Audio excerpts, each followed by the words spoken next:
आता पुढची बातमी आहे बीडमधील सरपंच संतोष देशमुख हत्या प्रकरणामध्ये सातत्यानं पाठपुरावा करून आरोपींच्या विरोधात आवाज उठवणाऱ्या सामाजिक कार्यकर्त्या अंजली दमानिया यांनी राज्याचे उपमुख्यमंत्री अजित पवारांची भेट घेतली आणि या भेटीदरम्यान अंजली दमानिया यांनी संतोष देशमुख हत्येप्रकरणी तुरुंगात असलेल्या वाल्मिक कराड विरोधात अनेक पुरावे दिलेत। या भेटीवेळी अंजली दमानिया यांनी धनंजय मुंडे यांनी राजीनामा द्यावा अशी मागणी केली।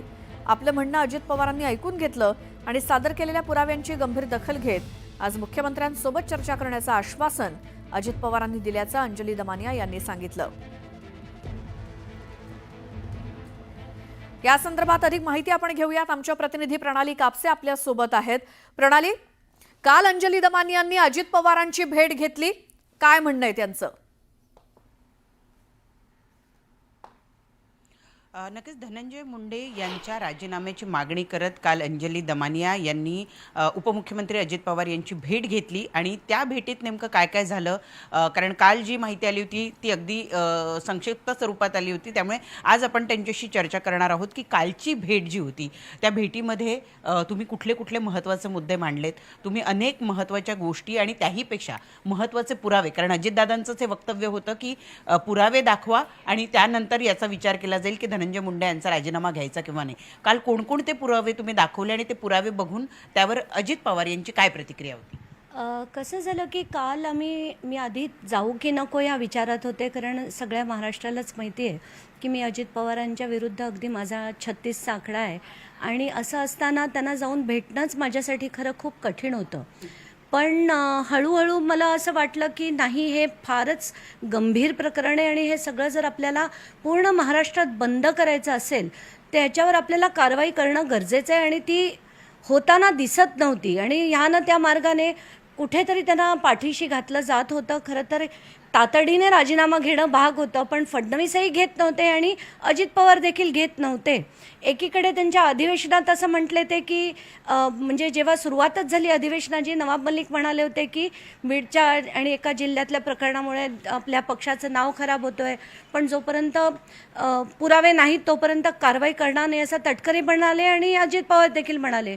म्हणून मी असं ठरवलं की आपण आपला जो राग आहे तो सगळा बाजूला ठेवून आपण फक्त असं परत घडू नये म्हणून यांना जाऊन भेटायला पाहिजे आणि आपले पुरावे द्यायला पाहिजे। तर कसं झालं की मी त्यांना पूर्णच्या पूर्ण ठोकळा घेऊन गेले भेटायला आणि सगळे पुरावे त्यांना दिले की कशी यांच्या कंपन्या, म्हणजे आधी असं म्हटलं जात होतं की बाबा ते एक कार्यकर्ता आहे, धनंजय मुंडेंचा कार्यकर्ता आहे आणि त्यांच्याबरोबर फोटो असतील, अमुक असेल, तर मी सरळ सरळ त्यांच्या कंपनीचे डिटेल्स घेऊन गेले होते।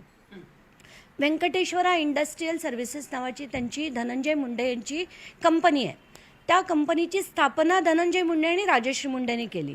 त्याच्यात एक शेअर होल्डर वाल्मिक कराड आहेत, त्याचे डायरेक्टर देखील वाल्मिक कराड होते आणि असं असताना ह्या कंपनीने महाजेनकोकडनं फ्लाय ॲश विकण्याचं त्यांना त्याचं सेल दाखवलं आहे, त्यांच्या बॅलन्स शीटमध्ये महाजेनकोकडे डिपॉझिट दाखवलं आहे।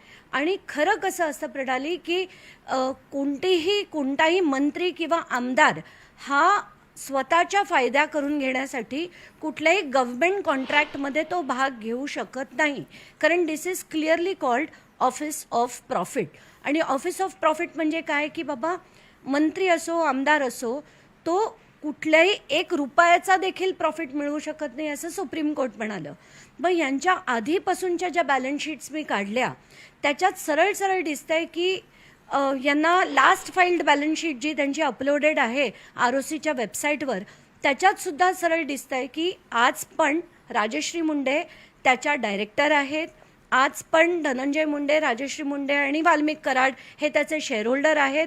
त्या बॅलन्स शीट मी ज्या त्यांना दिल्या त्याच्यावर धनंजय मुंडे आणि राजश्री मुंडे यांची सही देखील आहे आणि यावरनं आपल्याला कळतंय की 3 गोष्टी आहेत। म्हणजे एक की जे मिनिस्ट्री ऑफ होम अफेअर्स त्यांनी काही तत्व ज्याला आपण रूल्स मॉडेल कंडक्ट कसं असावं मंत्र्यांचं युनियन आणि स्टेट त्याच्यात दिलेलं आहे की कुठलाही मंत्री असं जर असेल मंत्रिपदाची शपथ घेतल्याबरोबर त्यांनी या सगळ्या गोष्टीचा खुलासा करायचा असतो आणि त्याची ज्या कंपनीत त्याचे इंटरेस्ट आहेत ते मुख्यमंत्र्यांकडे सबमिट करायचे आहेत। म्हणूनच मी त्यांच्या ॲफिडेव्हिटमध्ये देखील बघितलं, तिथे सुद्धा व्यंकटेश्वराचे शेअर्स आहेत असं सरळ सरळ दाखवलेलं आहे। मग असं असताना ते तिथले शेअरहोल्डर असताना म्हणजे त्यांनीच एक्सेप्ट केलं आहे की ते शेअरहोल्डर आहेत, मग त्यांना महाजेनकोकडनं आर्थिक फायदा कसा मिळू शकतो? म्हणजे जी आपण फ्लाय ॲश ज्याच्याबद्दल एवढी चर्चा चालली आहे ती सरळ सरळ त्यांच्या कंपनीच्या बुक्समध्ये दाखवली जाते, त्याच्यात वाल्मिक कराडसुद्धा आहे. म्हणजे याच्यापेक्षा जास्त मोठा पुरावा काय असू शकतो? तर मी एक नाही अनेक मीटिंग्सचे अनेक सह्यांचे कागद हे मी तिथे दाखवले की सगळ्या मीटिंगमध्ये धनंजय मुंडे, राजश्री मुंडे आणि वाल्मिक कराड देखील उपस्थित आहेत त्या कंपनीच्या मीटिंग्समध्ये. हे सगळे डाउनलोडेड आहेत, मी बनवलेले नाही आहेत किंवा माझे कुठून कोणी दिलेले कागद नाही आहेत. हे सगळं तुम्हाला इंटरनेटवर मिळतं, हे डाउनलोड करायचं असतं. ह्याच्या व्यतिरिक्त एक टर्टल लॉजिस्टिक्स नावाची एक कंपनी आहे, त्याच्यातसुद्धा राजश्री मुंडे डायरेक्टर आहेत, त्याच्यातसुद्धा त्या शेअरहोल्डर आहेत आणि त्या शेअरहोल्डर कंपनीकडे पण फ्लाय ॲशचा सेल होता. याच्यावरनं आपल्याला कळतं की राख माफिया जे त्यांना म्हटलं जात होतं ते खरं होतं. आणि त्या व्यतिरिक्त त्यांचं इंडिया सिमेंट नावाची जी कंपनी आहे जी खरं तिकडनं फ्लाय ॲश विकत घेते महाजेनकोकडे, त्यांचं ट्रान्सपोर्टिंग कॉन्ट्रॅक्ट यांचं, त्यांना सिमेंट एजन्सीचं कॉन्ट्रॅक्ट यांचं. म्हणजे याच्यावरनं सगळं दिसतंय की हे जे जे म्हटलं जात होतं ते पुरावे हे आहेत, म्हणून मी त्यांच्याकडे घेऊन गेले. फक्त तेवढंच नाही तर तुम्ही त्यांना हेही सांगितलं किंवा दाखवलं की कशा पद्धतीनं म्हणजे तुम्ही असं म्हणता आहात की समजा जर राजीनामा यांनी घेतला नाही तर तुम्ही निवडणूक आयोगाकडे जाल आणि सर्वोच्च न्यायालयाकडे सुद्धा जाल. मला ना आधी अपेक्षाच नव्हती की अजित पवार काही करतील, म्हणजे कारण मी माझे ना लीगल रेमेडीज एक्झॉस्ट करते. कारण आपण जेव्हा हायकोर्टात जातो, हायकोर्ट असं आपल्याला प्रश्न विचारतं की तुमच्याकडे जे लीगल रेमेडीज होते ते तुम्ही एक्झॉस्ट केलेत का कोर्टात येण्याच्या आधी? तर मी आधी माहिती एस पींना दिली, एस पी नंतर एडीजींना दोनदा भेटले, डीजींना भेटले, CMना भेटले आणि त्या पक्षाच्या अध्यक्षांना देखील भेटले.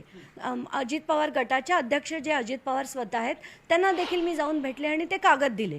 तर आत्ताच्या घटकेला माझ्या डोक्यात आधी असं होतं की मी लीगल रेमेडीज एक्झॉस्ट करते आणि एक पत्र मी CJना डिटेल दिलं आहे, त्याच्यात सगळ्या गोष्टी बीडमध्ये ज्या ज्या घडत आहेत, जी माहिती माझ्याकडे आली होती की कसं लोकांना तलावात बुडवलं जातं, त्यांचा मृतदेह पण मिळत नाही, पोलीस कंप्लेंट्स घेत नाहीत, किती म्हणजे किती त्याच्यात ज्या 14 FIR ह्या वाल्मिक कराडवर होत्या त्याच्यातनं त्यांचं नाव चार्जशीटमधनं वगळण्यात येतं आहे, म्हणजे FIRमध्ये आहे चार्जशीटमध्ये नाही. या सगळ्या गोष्टी मी लिहून CJना देखील कळवल्या आहेत आणि याला सुओ मोटो PIL दाखल करून घ्या असा मी विनंतीचा अर्ज दिला. पण आधी CJ तेव्हाच्याच काळी बदलले, आता सोमवारीच CJ बदलले, नवीन CJ आलेत, तर एक दिवस थांबून मी त्यांच्याकडे सुद्धा माझे डॉक्युमेंट दिलेले आहेत आणि तिथे देखील कारवाई होईल अशी अपेक्षा होती. पण काल मला थोडीशी अनपेक्षित अशी त्यांचं जे रिॲक्शन होती ती थोडी मला अनपेक्षित होती, कारण त्यांनी अतिशय गंभीरपणे या सगळ्या पेपर्सची दखल घेतली.